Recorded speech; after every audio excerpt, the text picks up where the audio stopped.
I don't want to be fighting right now, right? Because, that's just something, you learn as you develop. And I think for me, having a rough childhood and thinking back, like, there would be times where I was like, I never want to go back to that, right? Like I told myself now, like, I never want to go back to a 9-to-5 job because, even though that was kind of my upbringing, I never want to go back there. Even I tell myself, if I desperately have to go back to work a 9-to-5 job, let's say, my next fight, I go out, I blow my knee out, and, 3 years, I don't recover the same, and I don't, I'm not making the same money, fine, I'll have to go back to a 9-to-5 job. But as right now, while I'm healthy, I'm doing everything in my, physical well-being that I'm not going back there, right? Because I don't, I've experienced that, and, like you said, I'm gonna do whatever the fuck I have to, so I don't have to, go back to that. I want to get as far away from there as possible. So for me, I think that was a little bit of a chip on my shoulder.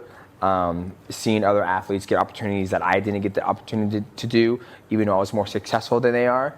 And, and 3 is just, you want to give a better life for your future, which are my children. So that's how I view that growing up.